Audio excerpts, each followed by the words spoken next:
Ես Արսինեն եմ Մինասյան, Մասիսից, քանի որ մեր քաղաքապետին են փորձում բերման ենթարկել բոլորս Մասիսի ակտիվ քաղաքացիները, ովքեր որ մտածում են երկրի բարօրության համար, այսօր գտնվում են այստեղ։ Ես, իմ ընտանիքի անդամները, իմ ընկերները, քանի որ Դավիթը ոչ միայն մեր քաղաքապետն է, այլև մեր բոլորիս ընկերը։ Իշխանությունների այս վարքագիծը ձեզ համար սպասելի էր, հապճ է, պարագարակ, երբ Դավիթ Համբարձումյանը Հայաստանում չէ, ինչ որ պրոցես սկսել եւ ավարտին հասցնել մի քանի օրվա մեջ։ Միանշանակ սպասելի է, քանի որ նույն իշխանությունից տեսնում ենք բազմաթիվ իշխանական թևի ներկայացուցիչներ, ովքեր ակնհայտ հանցագործություն կատարելիս ու կատարում են ու չեն ձերբակալվում, չեն կալանավորվում, իրենց վերաքրեական գործերը չի հարուցվում։ Իսկ ընդդիմադիր ուժերի նույնիսկ չնչին քայլը անդրադառնում է շատ կոպիտ ուժին։ Ես ճիշտ եմ հիշում, որ ժամանակին դուք աջակցել եք 2018-ի այսպես կոչված Թավշյա իշխանափոխությանը, հեղափոխությանը, թե ոչ։ Սխալ եք հիշում, ես երբեք չեմ աջակցել հեղափոխությանը։ Բայց ինչ որ դրվագներով իշխանության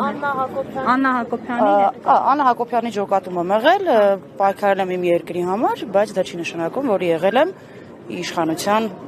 կողքը։ Հնարավոր եղավ այդ ընթացքում ձեր ջոկատով ինչ-որ տարածքներ ազատագրել կամ թշնամուն հետ շփրտել։ Այդ թեմայով ես տվել եմ հարցազրույց, ու կարծում եմ, որ դրա տեղը ու ժամանակը չէ այդ հարցին պատասխանելու համար։ Կարծում եք ինչի համար են Դավիթ Համբարձումյանին այսպես փորձում մեկուսացնել, հա, որ արցախցիներին օգնել է դրա համար։ Քաղաքացի, շարքային քաղաքացի, իմ տեսակետը հայտնեմ, որը դա իմ սուբյեկտիվ կարծիքն է, ոչ միայն Դավիթ Համբարձումյանին, նաև բոլոր ընդդիմադիր ուժերին են փորձում մեկուսացնել, ովքեր որ ընտրություններին կկարողանան պայքարել իշխանության դեմ։